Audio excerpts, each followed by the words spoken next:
When someone comes to me complaining about fatigue, and I mean the kind of tiredness that doesn't go away no matter how much you sleep, the first thing they've usually already been told is sleep more, stress less, maybe try melatonin. And look, I understand why doctors say that. It's quick, it sounds logical, but here's the problem. For the majority of people sitting in my office with chronic fatigue, sleep is not the issue. Sleep is just the most obvious thing to point at. And when you focus only on sleep, you completely miss what is actually draining your energy at a biological level. And the longer that goes unaddressed, the harder it becomes to fix. So in this video, I want to walk you through the real reasons why so many people feel exhausted all the time. The ones that rarely get checked, rarely get explained, and that you can actually do something about. We're going to talk about nutrient deficiencies, hormonal imbalances, metabolic dysfunction, and a few things that will probably surprise you. Because once you understand what's actually driving the fatigue, the path forward becomes much clearer. Let me start with sleep because I want to be fair to the advice. Sleep absolutely matters. During deep sleep, your body repairs tissue, consolidates memory, regulates hormones, and clears metabolic waste from the brain through a system called the glymphatic system. So yes, poor sleep will make you tired. But here's the thing. Most of the patients I see with chronic fatigue are sleeping 7, 8, even 9 hours a night, and they still wake up exhausted. That tells you something important. The problem is not the quantity of sleep. The problem is what's happening inside the body during those hours and during the other 16 hours of the day. Your body produces energy through a process that happens inside tiny structures inside your cells called mitochondria. Think of them as your cellular power plants.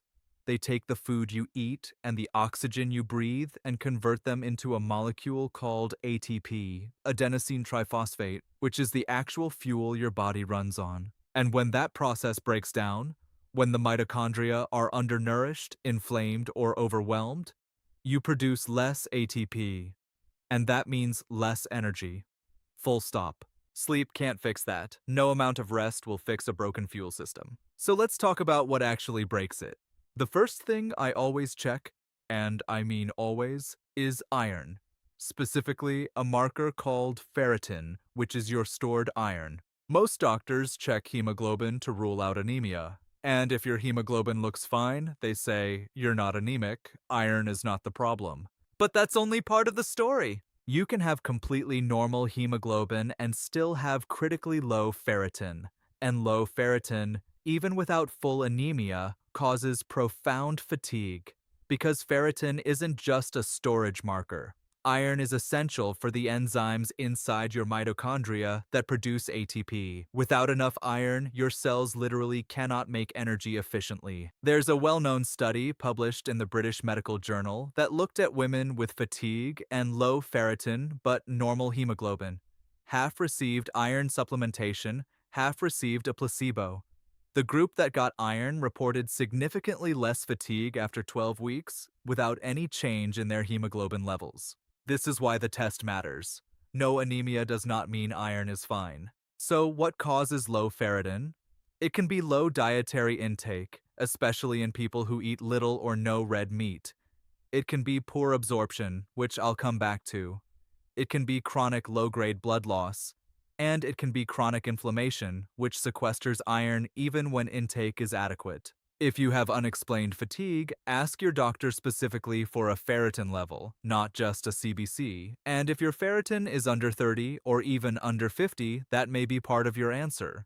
The next one is vitamin B12, and this one is particularly interesting because of how it causes fatigue. B12 is required for two critical processes. First, it helps your body make red blood cells properly, but more importantly for our conversation, B12 is essential for the myelin sheath, the protective coating around your nerve fibers that allows electrical signals to travel efficiently. When B12 is low, that coating starts to degrade, nerve signals slow down, and one of the first things people notice is fatigue, brain fog, and difficulty concentrating before any classic neurological symptoms show up on a test. B12 deficiency is far more common than most people realize. Strict vegetarians and vegans are at higher risk because B12 is found almost exclusively in animal products. But even people who eat meat can be deficient, because absorption requires a protein made in the stomach called intrinsic factor, and many people, especially as they age, produce less of it. Certain medications also deplete B12.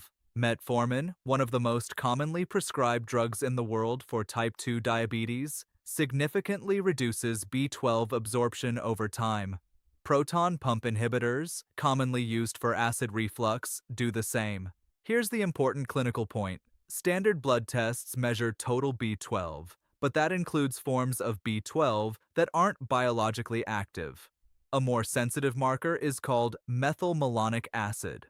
When that's elevated, it tells you that B12 is not functioning properly at the cellular level, even if your blood level looks borderline normal.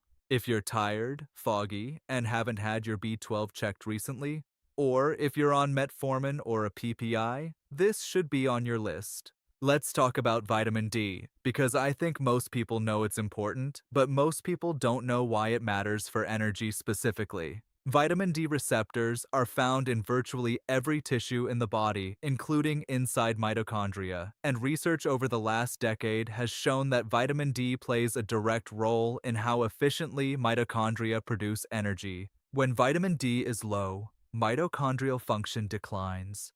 Muscles feel weak and heavy, mental clarity decreases, and fatigue sets in, often described as a heavy tiredness that's different from just feeling sleepy. Vitamin D deficiency is extraordinarily common. Some estimates suggest that over 40% of adults in the United States are deficient. In northern countries with limited sunlight for half the year, that number is even higher. And yet vitamin D is almost never the first thing tested when someone presents with fatigue. The other thing worth knowing is that vitamin D is fat-soluble, meaning it needs dietary fat to be absorbed. People who follow very low-fat diets or who have gut absorption issues can have poor vitamin D status even with adequate sun exposure or supplementation. What I look for is a 25 hydroxyvitamin D level. Technically normal is above 20 nanograms per milliliter in most labs, but in clinical practice, many patients feel significantly better when their levels are between 40 and 60. There's a meaningful difference between not deficient and optimal. Now we need to talk about the thyroid, because this is one of the most frequently missed causes of fatigue and one of the most frustrating for patients. Your thyroid gland sits at the base of your neck and produces hormones, primarily T4 and T3, that regulate metabolism throughout your entire body. When thyroid hormone levels are low, metabolism slows. Everything slows. You feel cold, mentally sluggish, physically heavy, and profoundly tired.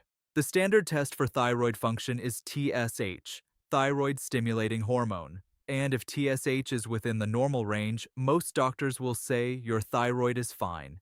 But here's the nuance that often gets missed. TSH measures the signal to the thyroid, not what the thyroid is actually producing. A person can have a normal TSH and still have low levels of free T3, the active form of thyroid hormone that actually gets into cells and drives metabolism. There's also a condition called subclinical hypothyroidism, where TSH is mildly elevated but still technically within range, that causes real measurable fatigue in many people. And then there's thyroid autoimmunity, Hashimoto's disease, where the immune system is slowly attacking the thyroid. Antibody levels can be elevated for years before TSH becomes abnormal, but the inflammation itself causes fatigue. A complete thyroid panel, TSH, free T4, free T3, and thyroid antibodies gives you a much more complete picture than TSH alone. If you've been told your thyroid is fine based on one number, it's worth asking for the full panel. Here's one that surprises a lot of people. Insulin resistance is one of the most common and most overlooked drivers of chronic fatigue. Here's how it works. When you eat carbohydrates, your blood sugar rises and insulin is released to move glucose into your cells. In a healthy system, this works efficiently. Glucose gets in, energy gets made. But in insulin resistance, your cells stop responding normally to insulin. The pancreas compensates by pumping out more and more insulin. Blood sugar swings become exaggerated, spiking after meals and then crashing, and those crashes are exhausting. But it goes deeper than that. Chronically high insulin levels are directly toxic to mitochondria. Insulin resistance is associated with increased oxidative stress, essentially cellular rust, that damages the mitochondrial machinery. Over time, cells become less and less efficient at producing ATP. This is also why people with prediabetes and type 2 diabetes report fatigue as one of their most debilitating symptoms. It's not just high blood sugar, it's the downstream effect on cellular energy production. The scary part is how many people have significant insulin resistance with completely normal fasting glucose. A better marker is fasting insulin, which most routine checkups don't include. A high normal fasting insulin, even with normal blood sugar, suggests the system is working too hard to maintain that normal level. What drives insulin resistance? Primarily, a diet high in refined carbohydrates and sugars, excess visceral fat, chronic sleep deprivation, and interestingly, chronic stress. Which brings me to the next point. Cortisol is your primary stress hormone. It's made by the adrenal glands and it serves a critical function. In the short term, it mobilizes energy, sharpens focus, and prepares your body to respond to a challenge. But chronic stress, the kind that's always on, always low grade, keeps cortisol elevated almost continuously. And that has devastating consequences for energy. First, chronically elevated cortisol directly suppresses mitochondrial function. Second, it disrupts sleep architecture. Even if you're in bed for 8 hours, high nighttime cortisol prevents you from reaching the deep, restorative stages of sleep. Third, over time, the adrenal glands can become dysregulated, producing cortisol at the wrong times. Low in the morning when you need it to feel alert, high at night when you need to wind down. This is sometimes called HPA axis dysregulation, referring to the hypothalamic pituitary adrenal axis that controls cortisol output. It's not an official diagnosis in mainstream medicine, but the pattern is clinically real and well documented in research. A salivary cortisol test taken at 4 points throughout the day gives you a much more accurate picture of cortisol rhythms than a single blood test. Managing cortisol isn't just about reducing stress, though that matters too. It also involves supporting sleep quality, blood sugar stability, anti-inflammatory nutrition, and in some cases, adaptogenic herbs like ashwagandha, which has reasonable clinical evidence behind it for cortisol modulation. I want to briefly touch on something that underlies many of the deficiencies I've just described: gut health and absorption. You can eat the most nutrient-dense diet in the world and still be running on empty if your gut isn't absorbing what you eat efficiently. Conditions like celiac disease, even in its subclinical form, small intestinal bacterial overgrowth, low stomach acid, and chronic gut inflammation all reduce the absorption of iron, B12, vitamin D, magnesium, and zinc. Low stomach acid, in particular, is more common than most people think, especially after age 40, and especially in people on acid-suppressing medications, and it dramatically impairs the absorption of almost every mineral. This is why I never just treat a deficiency in isolation without asking why that deficiency exists. If someone keeps going low in iron or B12 despite supplementing, I look at the gut. So to bring this all together, chronic fatigue is almost never caused by just one thing. Most of the time, it's a combination of several overlapping factors: nutrient deficiencies, metabolic dysfunction, hormonal imbalances, that add up until your body simply cannot keep pace. And the frustrating truth is that most of these things won't show up as a problem on a basic blood panel unless you know exactly what to ask for. So here are the key things I'd want you to take away. Ask for ferritin, not just hemoglobin. Ask for free T3 and T4, not just TSH. Ask for fasting insulin, not just fasting glucose. Ask for 25-hydroxyvitamin D and vitamin B12. And ask what optimal looks like, not just not deficient. And if you're chronically stressed, sleeping poorly, and eating a lot of processed foods, that combination alone is enough to derail your mitochondria, your hormones, and your energy in ways that no amount of extra sleep will fix. Address the root cause. That's how you get your energy back, not just manage the symptoms. I hope this has been useful. Stay well, and I'll see you in the next video.